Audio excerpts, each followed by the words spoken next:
Audio Jungle.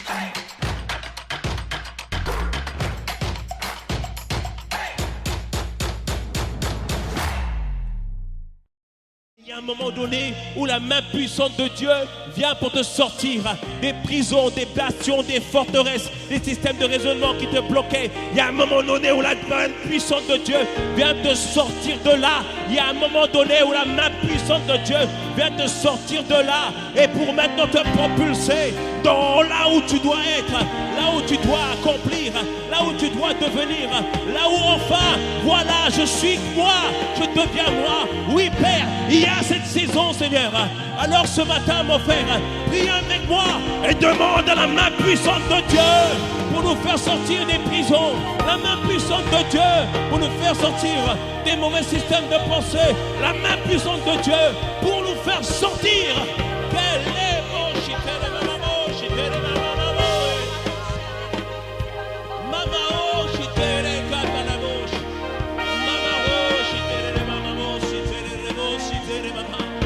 oh Père, nous t'en prions, nous te le demandons, Seigneur. Ce n'est pas par ses propres forces que Joseph est sorti de la prison, mais c'est quand les temps ont été marqués, les temps ont été accomplis, quand c'était le bon moment, que ta main puissante a commencé à travailler, a fait en sorte que les circonstances puissent s'incliner, se mettre ensemble, afin que mon Joseph soit la bonne personne au bon moment, avec la bonne intelligence, la bonne révélation. Alors Père, nous t'en prions dans le nom puissant de Jésus. Tu fais concourir toutes choses pour notre bien. Nous qui sommes appelés selon ton dessein, nous qui te craignons, nous qui te célébrons, nous qui décidons en toute situation de te rendre à toi toute la gloire. Alors Père, Seigneur, nous t'en prions que ce mois d'août, que ce mois de septembre, que ce mois d'octobre, que ce mois de novembre, que ce mois de décembre, que tout s'aligne afin que tout puisse concourir à notre bien, que tout puisse concourir à notre bien.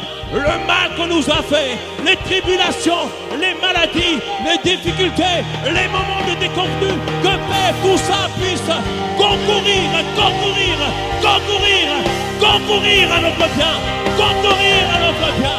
Oh Père, que ta main puissante vienne nous faire sortir, que ta main puissante vienne nous emmener dans une autre saison. Oh, nous t'en prions.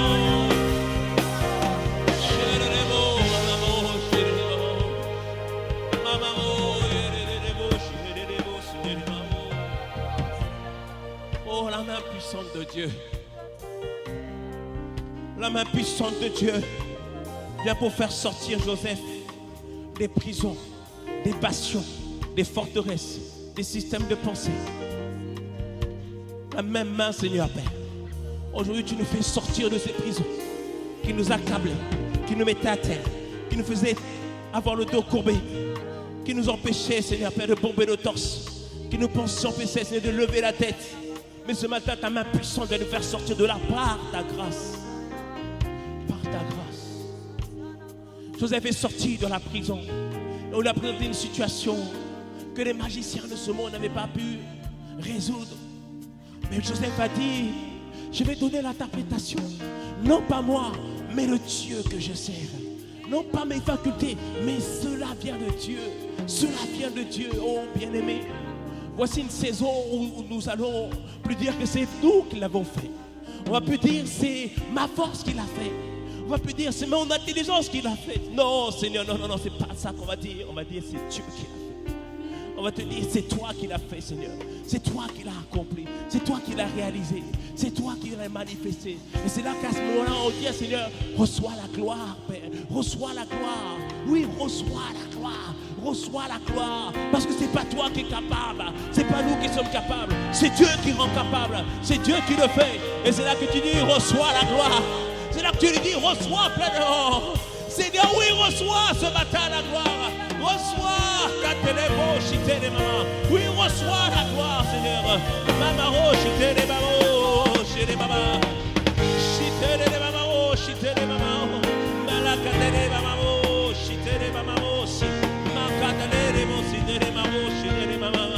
Mele, chite les koto, les mamans, chez les mamans. Reçois. Chez les mamans, reçois. Chez les mamans, chite les mamans. Reçois. Dis-moi, reçois ma canne, maman. reçois. Chez les mamans aussi, les mamans. Reçois. Oh, oh, reçois.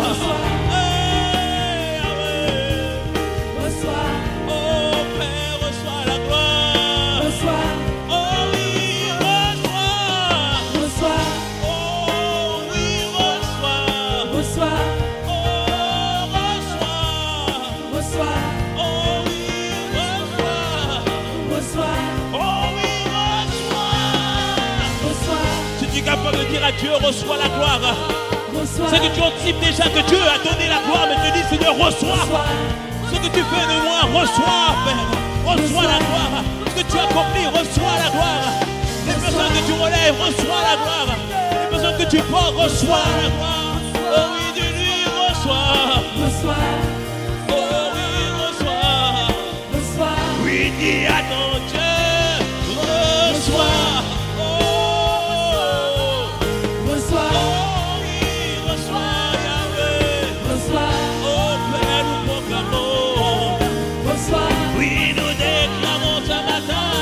Reçois, Yahweh, reçois, oh Seigneur, reçois, nous proclamons, le déclarons, reçois, oui, oui, reçois la gloire, Seigneur, oui, reçois la gloire, mais nous proclamons, le déclarons,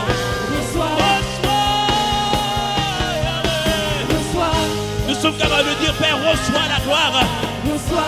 Parce que nous anticipons déjà le futur. Nous anticipons déjà la fin de l'année. Ce n'est pas l'année de la confusion, non. Ce n'est pas l'année de la détresse, non. Ce n'est pas l'année où on baisse les bras, non. Ce n'est pas l'année où on fait naufrage, non. C'est l'année des nouveaux commencements. Où tu réécris l'histoire, Yahweh. Tu t'habilles quelqu'un, Père. Oh oui, reçois. Père, nous le proclamons, reçois. Oh oui, reçois, Yahweh. Reçois, Seigneur. Oh oui, reçois, Yahweh. Quel est beau chité, les mamans, reçois. Hey, Katalebo, Chitere, Mamamos. Mamao, Chitere, Mamamos. Oh, reçois Yahweh. Oh oui, reçois. Malakatalebo, Chitere, Mamamos. Chitere, Mamamos. Oh, reçois. Lorsque la main puissante de Dieu te fait sortir de la prison, comme il a fait pour Joseph, Dieu l'a placé là où il doit être. Et Dieu lui a donné un premier enfant. Il s'appelait Manassé. Manassé veut dire l'Éternel m'a consolé. L'Éternel m'a consolé. L'Éternel a apaisé mon cœur. L'Éternel a effacé ma tristesse. L'Éternel m'a consolé. La première chose que Dieu fait, il te console de tout ce que tu as vécu. Il te console des difficultés. Il te console des blessures. Il te console du mal qu'on t'a fait. Il te console. Père, ce matin, que l'onction de consolation, Seigneur, soit envoyée, Seigneur. Que l'onction de consolation nous soit accordée ce matin. Oui, Père, nous te le demandons, Père. Nous te demandons. Nous avons besoin, Père, de ta grâce, Seigneur. Tu dis, vous serez consolés afin d'être des objets de consolation. Alors, Père, étends ta main, Seigneur. Étends ta main sur nous, Seigneur. Comme tu l'as dit, Isaïe 43, on ne se souviendra plus des événements passés. On ne se souviendra plus de ce que tu as eu des déconvenus. On ne se souviendra plus que tu as eu des échecs. On ne s'en souviendra plus. Car voici, l'Éternel veut faire une nouvelle chose dans ta vie. Oh, oui, reçois. Chez les beaux, c'est les mamans, reçois. Car les beaux, c'est les mamans. Chez les beaux, c'est les mamans. Oh, ma calé, les beaux, c'est les mamans. Yé les beaux, maman, yé les mamans. Et la deuxième chose que Dieu fait lorsqu'il te sort des prisons, il a accordé un deuxième enfant à Joseph. Et cet enfant, Joseph l'a appelé Ephraïm. Ephraïm veut dire Dieu m'a rendu fécond. Ça veut dire Dieu a permis que ma vie maintenant puisse être pleinement utile. Dieu a permis que ma vie puisse être un sujet de gloire. Dieu a permis que beaucoup puissent s'abriter parce que ma vie était comme un grain, un petit grain. Mais ma vie est devenue comme un arbre auprès duquel peut s'abriter plusieurs centaines de moineaux. Oui, Père. Il y a un moment donné où tu rends fécond, Seigneur. Fécond dans le caractère. Christ vu pleinement formé en nous, Seigneur. C'est ce que tu fais en cette saison par ta seule grâce. Fécond dans les œuvres, fécond dans les bonnes œuvres, fécond dans tout ce que toi tu nous demandes de faire. Oui, Père, cette vie ne sera point stérile au nom de Jésus. Cette église ne sera point stérile, non. Père, féconde, voici ton église dans le nom puissant de Jésus. Oh, bien-aimé, lève la voix et proclame la fécondité sur ta vie. Proclame-le ce matin dans le nom puissant de Jésus. Que Dieu te rend féconde. Que Dieu te rend fécond, mon frère, dans tout ce que tu fais, dans ce que tu accomplis. Est-ce que, bien-aimé, tu es en train de prier? Je suis désolé, tu es venu peut-être pour entendre un homme parler, mais c'est Dieu que ce matin qui veut que tu puisses prier ce matin. Le plus important, c'est ce que Dieu veut faire, le téléchargement qu'il veut accomplir dans ta vie ce matin. Demande-lui la grâce d'être pleinement fécond en cette saison.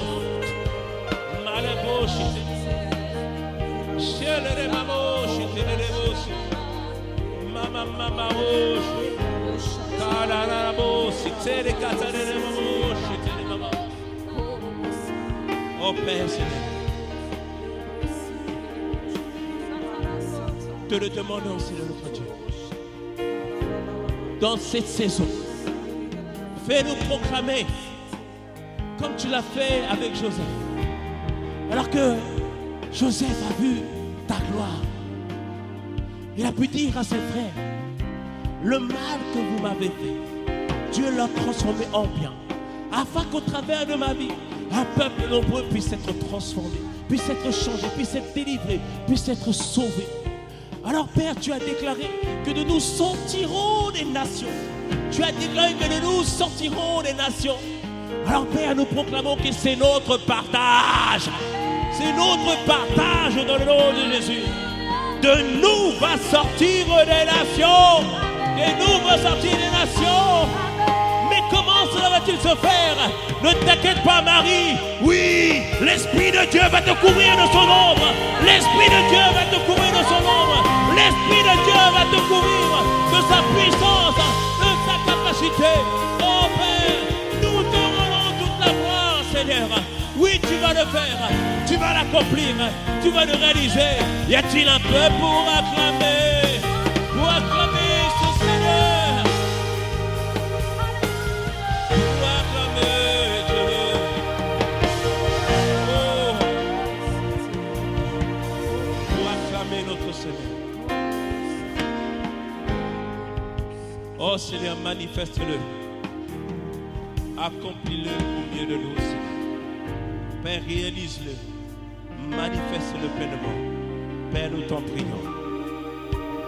Que notre vie, Seigneur, soit une vie pour ta gloire. Et que plus que jamais, nous ne tardons plus. On ne remet pas à demain ce qu'on doit faire aujourd'hui. Car aujourd'hui, c'est aujourd'hui. Aujourd'hui, c'est la seule chose que nous possédons. Demain n'est qu'une espérance. C'est qu'aujourd'hui que nous avons par la grâce de Dieu. Alors Seigneur, que nous puissions utiliser aujourd'hui, que nous puissions faire aujourd'hui, que nous puissions accomplir aujourd'hui, que nous puissions proclamer aujourd'hui, que nous puissions appeler quelqu'un aujourd'hui, que nous puissions annoncer l'évangile aujourd'hui et que nous puissions tout simplement te rendre la gloire aujourd'hui. Oh, acclamons notre Dieu, acclamons notre Seigneur. Oh,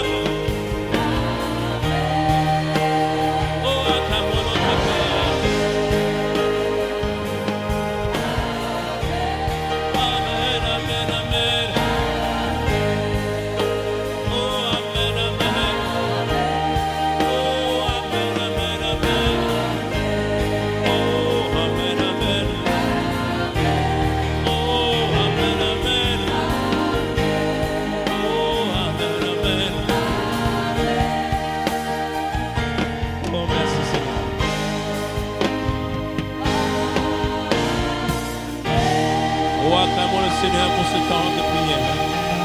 Acclamons Dieu pour qu'il nous relève et qui nous fait du bien. Et lui qui nous accorde aujourd'hui par la grâce de Dieu. Bonjour à tous, nous sommes joyeux aujourd'hui. Acclamons notre Seigneur, acclamons notre Dieu pour ce qu'il fait, ce qu'il accomplit.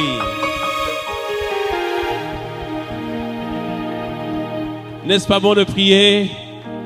N'est-ce pas bon de prier? Bien aimé, il y a des cultes où Dieu veut peut-être qu'on prie seulement. Il y a des moments où peut-être on va pas prêcher. Amen. Acclame le Seigneur. Yes. Prenons place, nous allons nous donner quelques paroles et après on va encore continuer à prier. Donc nous bénissons Dieu qui nous donne encore la grâce d'être là aujourd'hui, de pouvoir partager sa parole. Et comme on l'a dit tout à l'heure dans la prière, nous avons aujourd'hui. Aujourd'hui, c'est le jour où tu rencontres le Seigneur. Quelqu'un me dise un bon amen. Aujourd'hui, c'est le jour particulier pour toi, par la grâce de Dieu. Alléluia. Et depuis plusieurs semaines, depuis la semaine dernière, nous sommes en train de parler de la forteresse de la procrastination. Le fait de reporter au lendemain ce que je dois faire aujourd'hui. Bien-aimé, tu n'as que aujourd'hui. Fais aujourd'hui ce que tu dois faire aujourd'hui. Dis à ton voisin, aujourd'hui. Alléluia. C'est-à-dire, bien-aimé, on a expliqué que la procrastination, c'est décider sans aucune raison valable de retarder ou de ne pas terminer une tâche que tu pouvais faire aujourd'hui. Mais aussi, on a vu que la procrastination, c'est le fait de faire autre chose alors que tu devais faire telle ou telle chose qui est plus importante. Et nous allons comprendre pourquoi nous faisons cela. Mais on doit comprendre que la procrastination, c'est pour t'empêcher de faire ce que Dieu veut que tu fasses, ce que Dieu attend de toi. Et c'est pour t'empêcher, bien-aimé, de manière subtile, d'obéir tout simplement à la parole de Dieu. Parce qu'il y a des voix qui te disent « ne fais pas ceci, ne fais pas cela ». Non, la procrastination, c'est subtil. Pourquoi? Parce que la procrastination te dit « je suis OK avec cela. Je suis OK avec ce que Dieu dit. Je suis OK pour faire telle ou telle chose, mais pas tout de suite. Demain, dans un an, quand ça ira mieux, plus tard. » C'est-à-dire qu'on reporte à plus tard ce qu'on peut faire aujourd'hui. Mais dis à ton voisin, tu dois faire aujourd'hui. Tu dois faire aujourd'hui. Alléluia. Tu dois faire aujourd'hui parce que nous ne possédons qu'aujourd'hui. Demain n'est qu'une espérance. Alléluia. Et on doit tous comprendre une chose, que la procrastination nous amène à l'échec. Et c'est un système de pensée, c'est ce qu'on appelle une forteresse. C'est ça que le titre du message, la procrastination, la forteresse à abattre. Et on va l'abattre tout à l'heure par la grâce de Dieu. Alléluia. Amen. On doit comprendre que c'est ça qui nous amène à l'échec. Pourquoi? Parce que bien aimé, il y a des choses que tu dois faire aujourd'hui pour pouvoir les récolter demain. Alléluia. Mais si je reporte toujours des choses encore et encore, bien aimé, je ne pourrai rien récolter malheureusement. Et souvent, la Bible nous parle de la patience. C'est vrai qu'il faut être patient avec Dieu. Certains ont été impatients et ils ont eu des déconvenues. Par exemple, Moïse a été impatient. Dieu l'appelait être libérateur, mais il n'a pas compris la stratégie de Dieu. Lui, il a tué un Égyptien et il a perdu 40 années dans le désert. Moïse a été impatient. Donc du coup, il a perdu du temps. Saül a été impatient. Alors que Dieu lui avait donné des ordres précis, des instructions précises, Saül a outrepassé les ordres de Dieu et Saül a perdu la royauté. L'impatience, c'est mauvais. Mais la patience excessive, bien aimé, ce n'est pas bon. Est-ce que me suis? Alléluia. Et la Bible nous parle même de cette notion de paresse, parce que la procrastination s'apparente aussi à la paresse, mais dans le sens biblique. Dans le sens biblique, ça veut dire quoi? Être paresseux, parce que la plupart d'entre nous, on ne se voit pas paresseux. Peu d'entre nous se voient paresseux. Mais paresseux, bien aimé, ça veut dire quoi selon la Bible? Donc selon Matthieu 7, verset 13, Matthieu 7, verset 13 nous dit ceci. Entrez par la porte étroite. En effet, large est la porte et facile la route qui mène à la perdition. Nombreux sont ceux qui s'y engagent. Donc ce verset, ça parle en fait du salut. Ça parle du fait que beaucoup de personnes, au lieu de s'engager dans la voie étroite, c'est-à-dire l'obéissance à Dieu, décident de vivre leur vie comme ils veulent. Et cette voie amène à finalement déconvenu, amène à la mort. Ça parle du salut.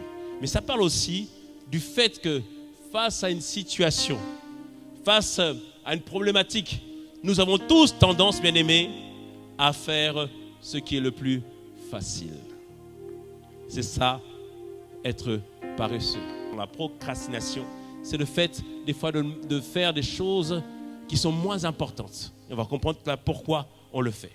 Mais ce verset vraiment nous dit que, bien aimé, il y a des choses qui sont difficiles à faire avec Dieu. Mais c'est ça qui apporte la joie.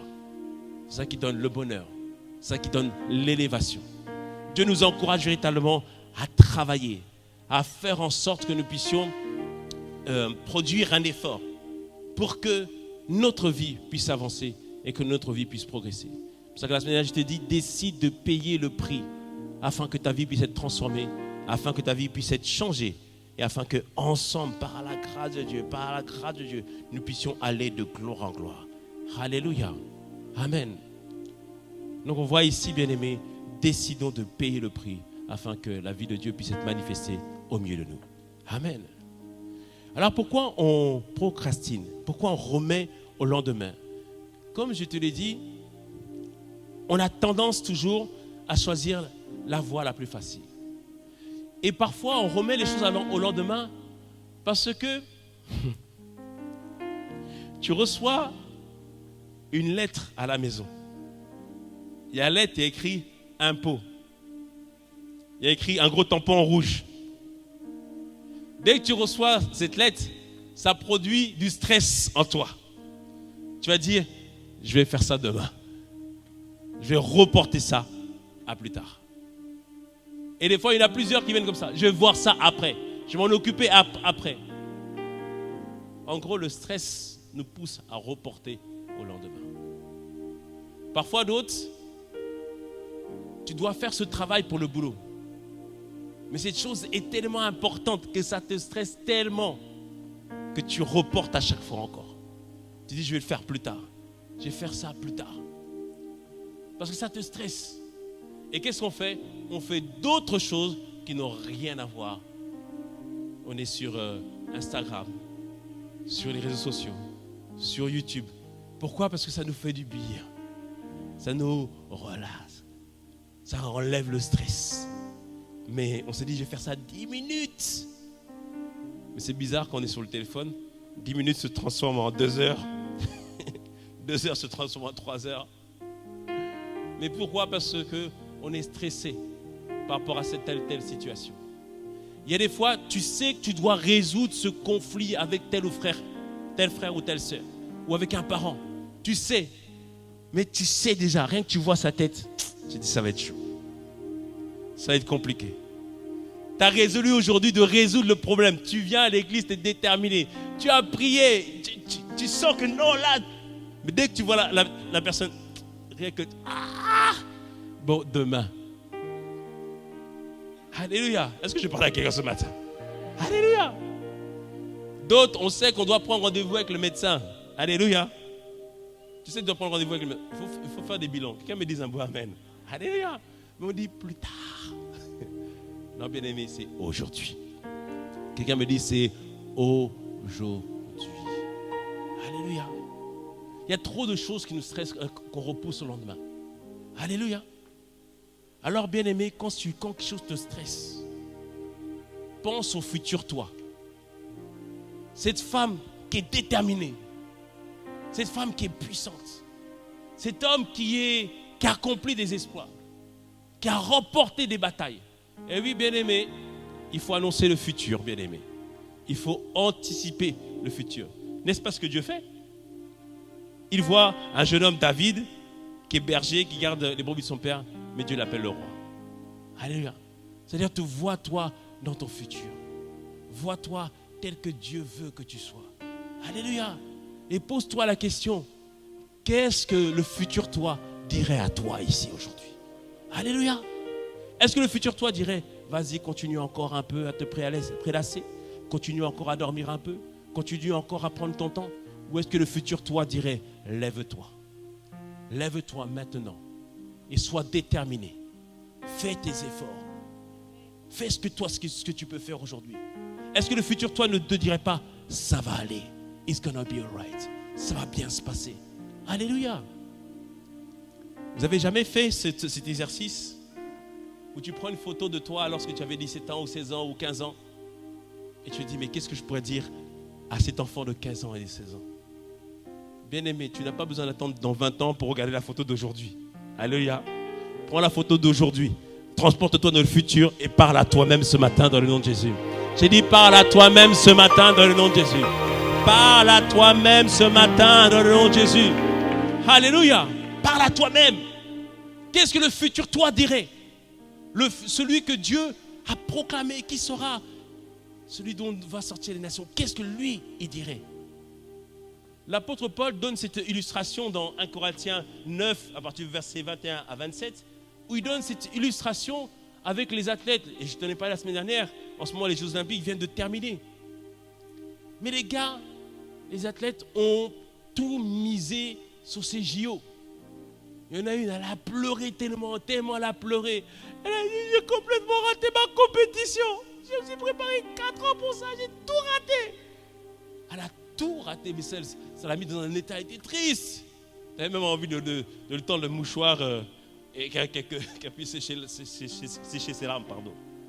Et l'apôtre Paul, en 1 Corinthiens 9, verset 24, il dit, ne savez-vous pas que ceux qui courent dans le stade courent tous, mais qu'un seul remporte le prix? Courez de manière à le remporter, c'est-à-dire faites ce qu'il faut pour remporter le prix. Verset 25, il dit, tous ceux qui combattent s'imposent toute espèce d'abstinence et ils le font pour obtenir une couronne corruptible. Mais nous, faisons-le pour une couronne incorruptible. Alléluia.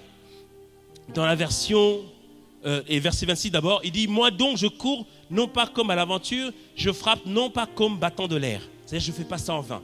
Dans la version Parole vivante, il dit, c'est pourquoi si je cours, ce n'est pas à l'aveuglette, mais le trajet prescrit en gardant les yeux rivés au but. L'apôtre Paul disait que tout ce qu'il fait, il regarde le but. Il regarde quoi? Qu'il sera dans la gloire avec Dieu. Il regarde qu'il va obtenir une couronne avec Dieu. Bien-aimés, nous allons obtenir une couronne. Alléluia! On va obtenir une couronne. N'est-ce pas merveilleux? On va obtenir une couronne, bien-aimés, non corruptible. C'est-à-dire qu'une couronne qui va durer pour l'éternité. Alléluia! Et tout ça va dépendre de tout ce que tu auras fait ici-bas sur la terre. Alors quand c'est difficile, quand tu n'en peux plus, quand tu ne sais pas quoi faire, quand tu as envie de te prélasser, quand ça te stresse, tu regardes. Voici ce que je serai demain. Et voici ce que je serai dans l'éternité.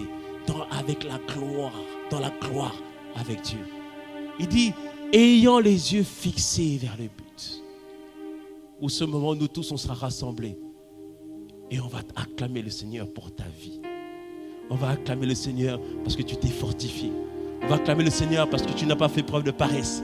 On va acclamer le Seigneur parce que tu as cru en la parole annoncée. On va acclamer le Seigneur parce que tu as cru dans les prophéties qu'on a annoncées sur ta vie. On va acclamer le Seigneur parce que tu n'as pas reporté au demain ce que tu pouvais faire aujourd'hui. Alléluia. Alors bien aimé, est-ce qu'on peut se projeter dans l'éternité? Alléluia. Est-ce qu'on peut se projeter dans l'éternité? Amen. Et alors bien aimé, levons-nous et acclamons le Seigneur tout simplement pour ce qu'il a fait de nous, pour ce que nous sommes devenus, pour ce que nous avons accompli, les âmes que nous avons gagnées, les nations qui sont sorties de nous. Acclamons le Seigneur parce que nous avons tenu ferme. Acclamons le Seigneur parce que nous n'avons pas fait naufrage dans la foi. Acclamons le Seigneur parce que nous avons tenu. Ah oui, nous avons tenu par sa grâce. Nous avons pu faire ce qu'il nous demandait d'accomplir et de réaliser et de manifester pleinement dans le nom de Jésus. Car me disons bon amen. Amen, nous pouvons nous asseoir.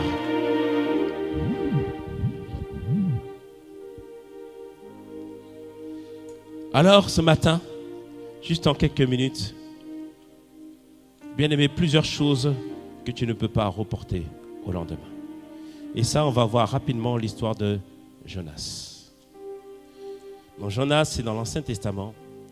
Et la Bible nous dit ceci. Et le point, bien aimé, tu ne peux pas procrastiner parce que les nations en dépendent.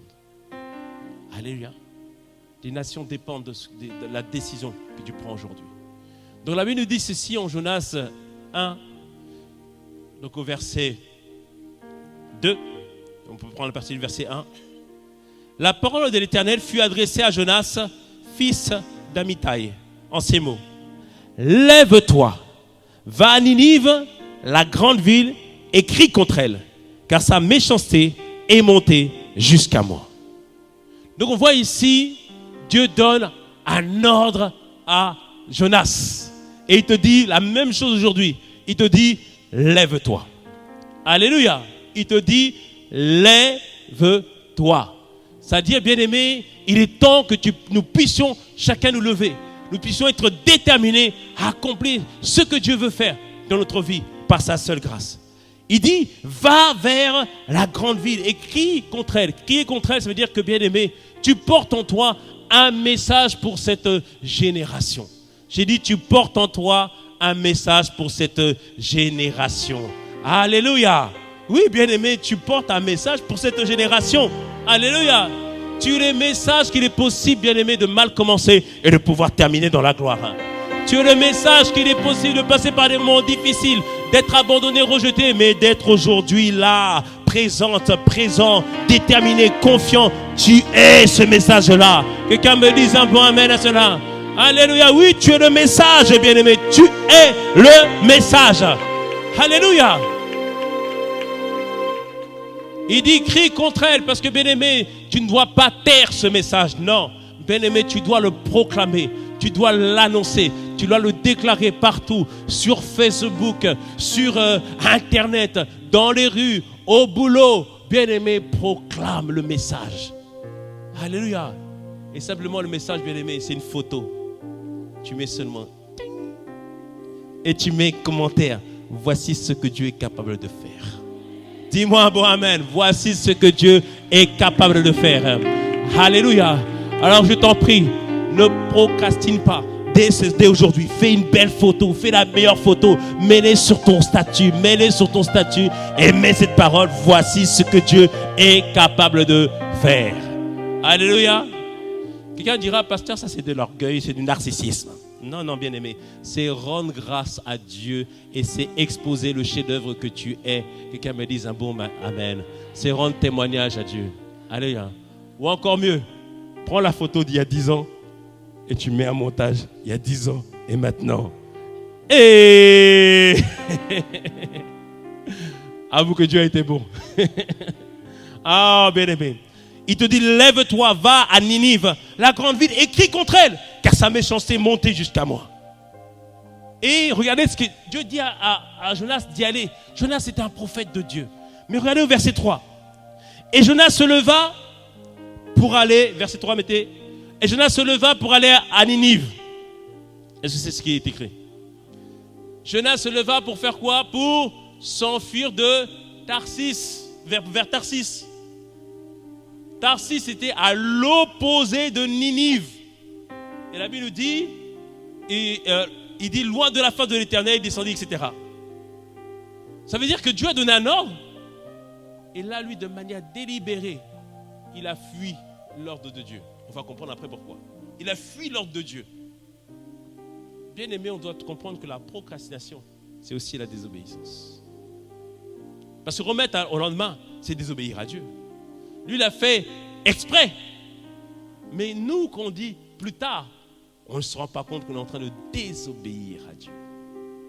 Désobéir à Dieu. On est en train de remettre au lendemain. Mais on est en train de désobéir à Dieu. Et on ne comprend pas les conséquences que cela peut produire dans la vie des autres lorsqu'on désobéit à Dieu. Alléluia. Alors on va comprendre après pourquoi Jonas a désobéi à Dieu. La suite nous dit ceci, que Jonas, il arriva et il trouva un navire pour l'emmener vers Tarsis. Et il a pris ce navire. Il a payé le transport. Pourtant, Ninive, c'était pas aussi loin.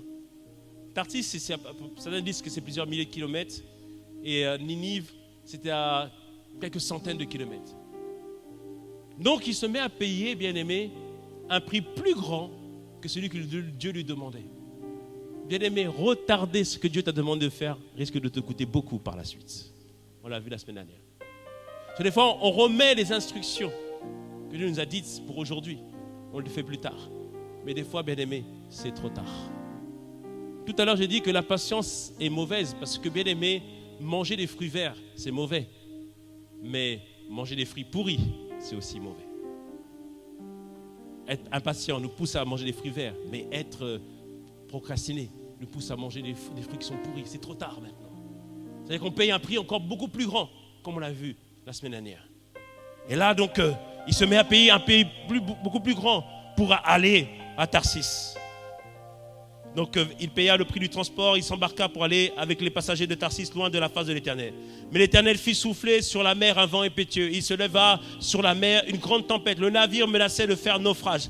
Et là, à ce moment-là, tous les marins avaient peur. Et tout le monde ont décidé de prier leur Dieu. Chacun priait leur Dieu.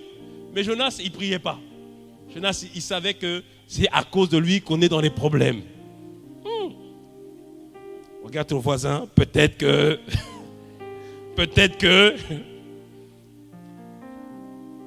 on va le dire autrement. Il est la solution qui devait être, mais il sera par la grâce de Dieu. Alléluia. Il est ta solution par la grâce de Dieu. Non, ils se mettent tous à prier. Mais lui, il ne prie pas. Et les gars viennent le voir et disent, mais comment ça se fait que tu ne pries pas? Est-ce que ce n'est pas toi qui fais en sorte qu'on est dans les problèmes aujourd'hui? Il faut toujours se méfier. Celui qui ne fait rien, il est toujours suspect. Donc, les gens commencent à discuter avec lui. Et en fait, ils s'aperçoivent, effectivement, c'est à cause de Jonas qu'ils sont dans les problèmes. Au verset 9, il leur répondit, je suis hébreu, je crains l'Éternel, le Dieu des cieux qui a fait la mer et la terre. Ces hommes eurent une grande frayeur et lui dirent, pourquoi tu fais cela? Car ces hommes savaient qu'ils fuyaient loin de la face de l'Éternel parce qu'il leur avait déclaré. C'est-à-dire qu'il leur a dit pourquoi ils étaient dans cette situation. Donc les gens ont réalisé, c'est à cause de Jonas qu'on est dans les problèmes. Et après du coup, ils ont réfléchi, mais qu'est-ce qu'on va faire? Qu'est-ce qu'on va accomplir? Qu'est-ce qu'on va réaliser? Tout ça, etc. Ils ont dit, bon, il faut qu'on jette le gars par la mer. Nous, on ne va pas te rejeter. Quelqu'un me disait, bon, amen. Nous, on te garde avec nous. On te garde avec nous. Ils l'ont jeté à la mer. Alléluia. Ils l'ont mis dehors. Bien-aimé, retarder ce que tu dois faire aujourd'hui peut te coûter énormément. Fais ce que tu dois faire aujourd'hui. Est-ce que monsieur ou pas? Alléluia. Et maintenant, ils le jettent à la mer. Et regarde ceci, verset 15. Puis ils prirent Jonas et le jetèrent dans la mer. Et la fureur de la mer s'apaisa. Verset 16. Ces hommes furent saisis d'une grande crainte de l'Éternel et ils offrirent un sacrifice à l'Éternel et firent des vœux. Waouh! Des gens qui ne connaissaient pas Dieu, qui priaient d'autres dieux, maintenant ont décidé de donner leur vie à Jésus. Et oui, même Dieu peut utiliser les situations compliquées pour manifester sa gloire. Quelqu'un me dise un bon amen, cela. Quelqu'un me dise un bon amen. Aïe, aïe, aïe, aïe. Jonas, mais pourquoi tu n'es pas parti directement à Ninive? Sa désobéissance a fait en sorte que les marins ont failli faire naufrage. Et lui, maintenant, il se retrouve dans l'eau. Et la Bible nous dit que l'Éternel fit venir un grand poisson pour engloutir Jonas. Et Jonas fut dans le ventre du poisson pendant 3 jours. Et oui, bien aimé, quand on reporte au lendemain certaines choses, on se retrouve dans le ventre du poisson. Dans le ventre du poisson des difficultés. Dans le ventre du poisson de la pauvreté. Comme j'ai dit, une personne qui voit les factures, tu reportes au lendemain. Au départ, c'était 100 €. J'ai dit, je vais voir après. Après, il y a la lettre qui revient. C'est plus 100 €, c'est 150 €.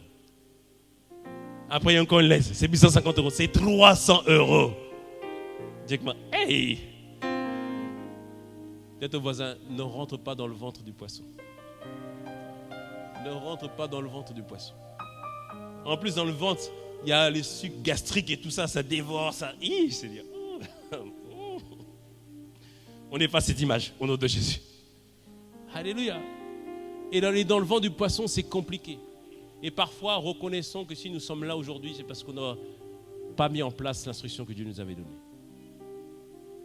Mais dans le ventre du poisson, Jonas fait une chose importante. Il reconnaît sa faute. Il reconnaît son erreur. Il reconnaît qu'il a péché. Et il demande pardon à Dieu.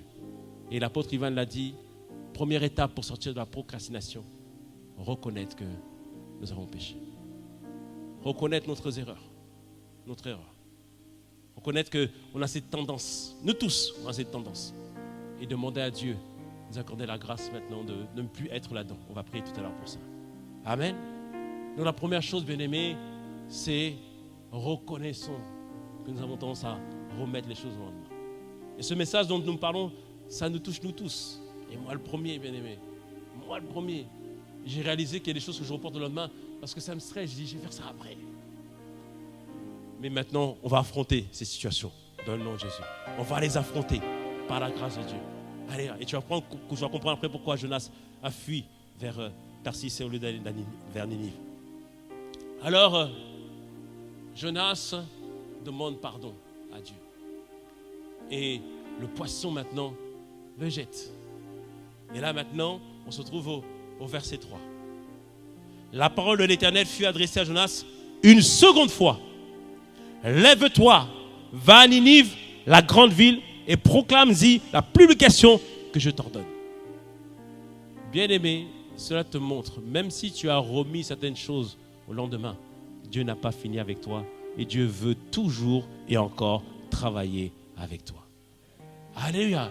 J'ai dit Dieu veut toujours et travailler avec toi. Alors, bien-aimé, il y a une chose que tu ne peux pas remettre au lendemain, c'est connaître ce Dieu qui t'appelle. Alléluia.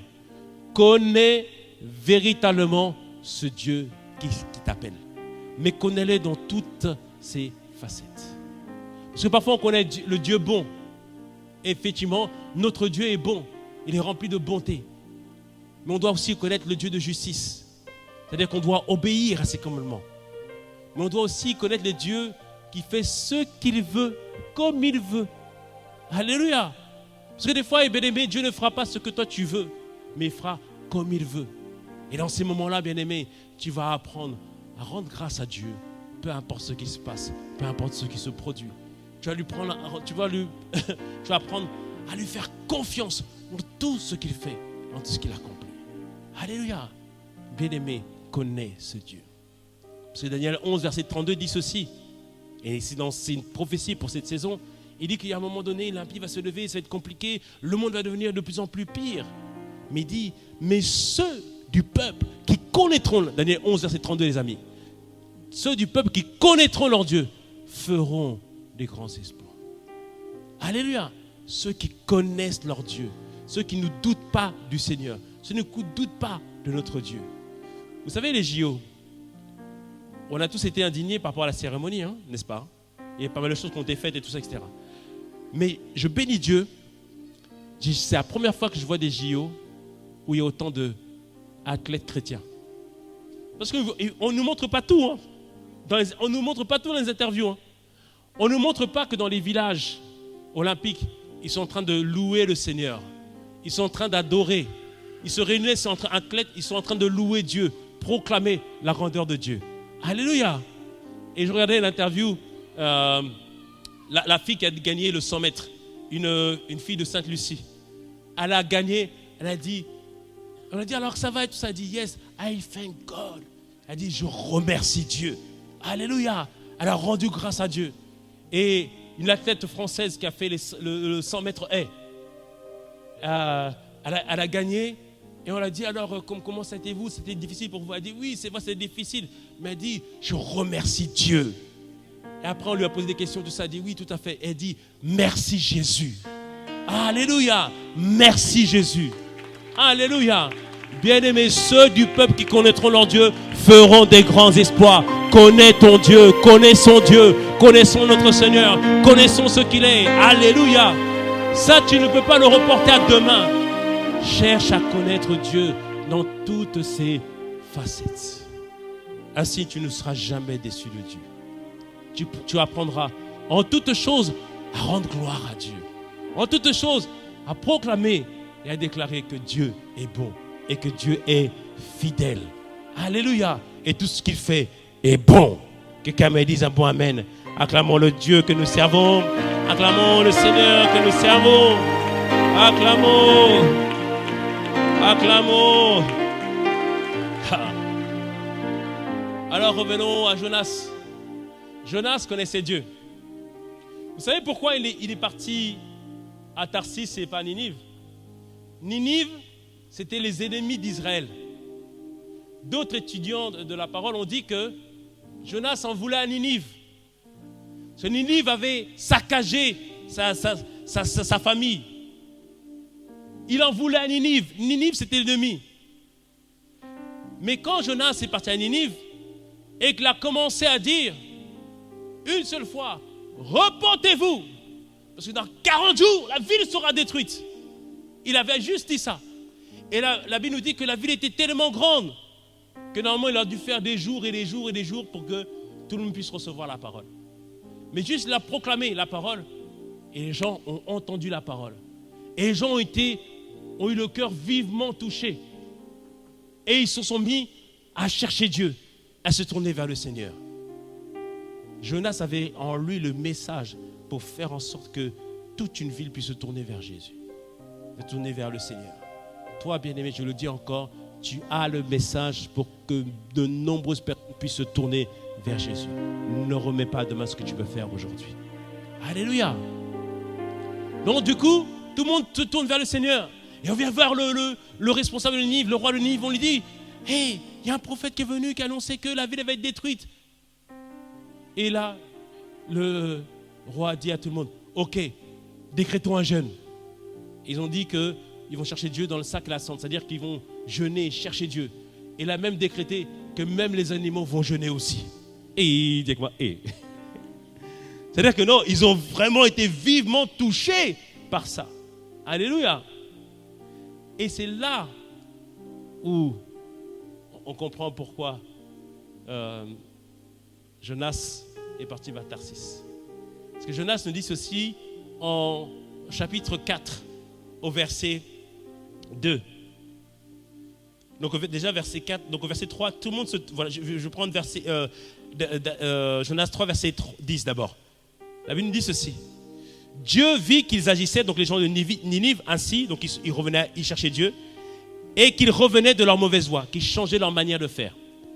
Alors Dieu se repentit du mal qu'il avait résolu de leur faire et ne leur fit pas. Le peuple s'est tourné vers Dieu, ils ont changé leur manière de faire, dont Dieu a dit, je ne vais pas les détruire. Et maintenant, Jonas 4, la Bible dit ceci. Ceci déplut fort à Jonas, et il fut irrité. Et il dit, il implora l'Éternel, il dit, ah l'Éternel, n'est-ce pas ce que je disais quand j'étais encore dans mon pays? C'est ce que je voulais prévenir en fuyant à Tarsis. Car je savais que tu es un Dieu compatissant et miséricordieux, lent à la colère, riche en beauté, et qui te repent du mal. Il disait ici, je ne suis pas venu à Ninive, c'est parce que je savais que si je proclamais la parole, les gens allaient se repentir et toi, Dieu, tu n'allais pas détruire. Il disait, je savais, parce qu'il connaissait Dieu. Il savait que Dieu est compatissant. Et je t'en prie, bien-aimé, connais le Dieu compatissant que nous servons. Et ne nous impute pas, ne frappe pas selon nos fautes, mais pardonne. Alléluia. Et Jonas le savait. Alors la chose que, bien-aimé, tu ne peux pas remettre au lendemain. Décide de guérir aujourd'hui des blessures qu'on t'a faites. Alléluia. Décide plus que jamais de guérir des blessures qu'on t'a faites.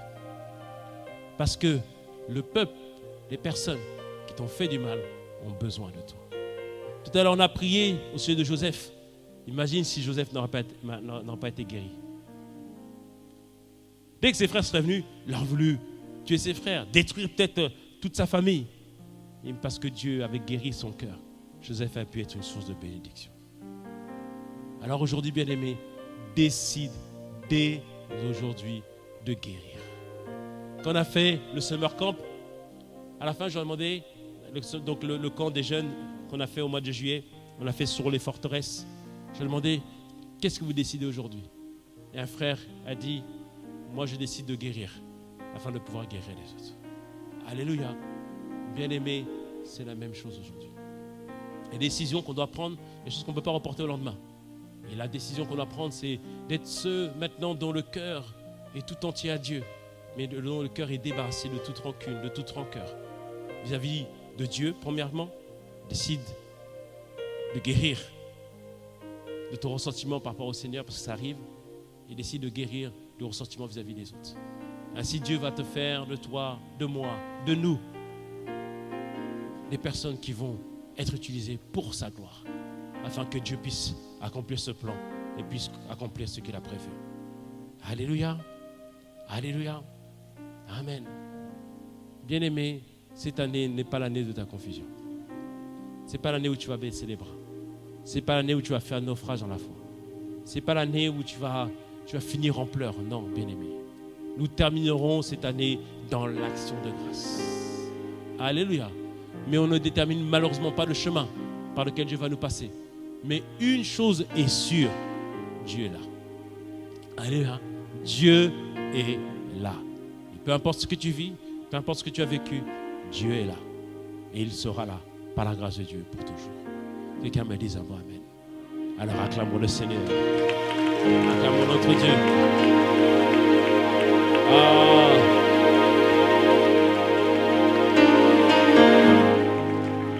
Sinash, you are here.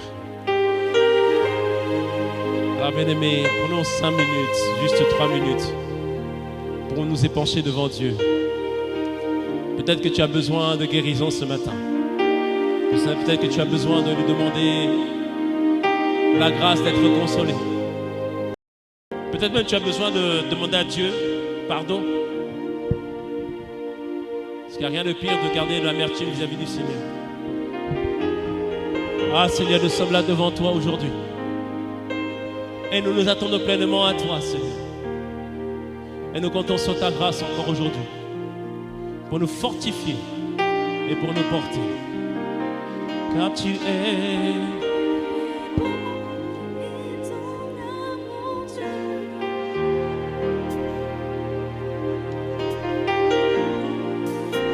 oui, nous t'adorons. Oui, tu es. Aujourd'hui, nous t'adorons. Oh, nous t'adorons. Oui, tu es là.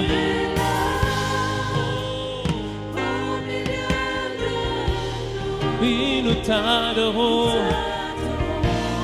Oh, nous t'adorons. Oui, tu es là, agissant. Oui, nous t'adorons. Oui, nous t'adorons. Oui, tu es là, agissant. Oui, un peuple t'adore. Oui, nous t'adorons. Il dit, tu es là. Oh oui, hey. Nous ne sommes pas seuls, parce que tu es là. Nous ne sommes pas tous seuls, parce que tu es là. Oh oui, tu es là. Oh, agissant. Je ne suis pas seul, car Dieu est là. Ta main puissante est là pour nous porter, tu es là. Oh, c'est le temps de guérir. C'est le temps de veiller à son cœur. C'est le temps d'être consolé. C'est le temps d'être relevé. C'est le temps, c'est le temps, c'est le moment. Oh, tu agis. Nous t'adorons. Oui, nous t'adorons. Oh oui, tu es là. Oh, oui, tu agis dans nos cœurs. Et tu viens glorifier ton nom. Tu viens manifester tes bontés envers nous. Oui, tu es là. C'est certain, tu es là. Oh, nous t'adorons. Dis, papa, tu es là.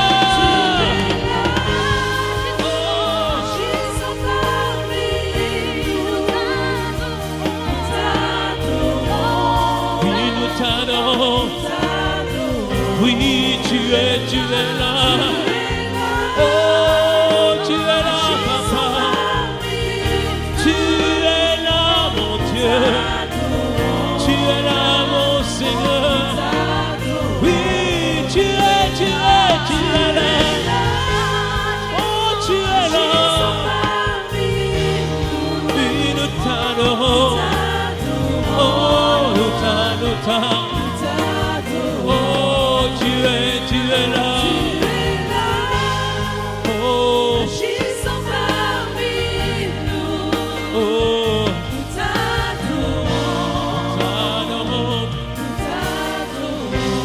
élevons la voix et demandons à Dieu ce matin qu'il mette sa main puissante sur nos cœurs.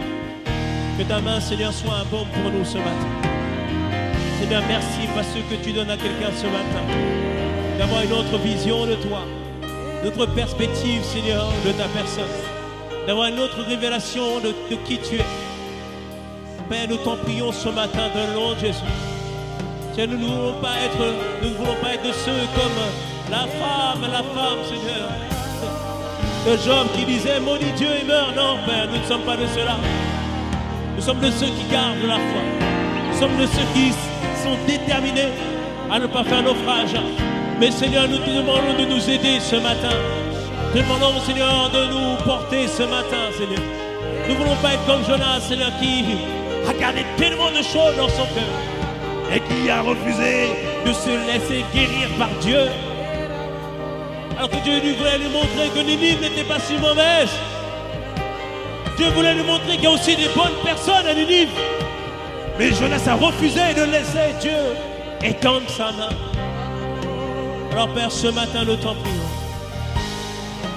Pense les blessures de l'âme. Notre ressentiment vis-à-vis de toi.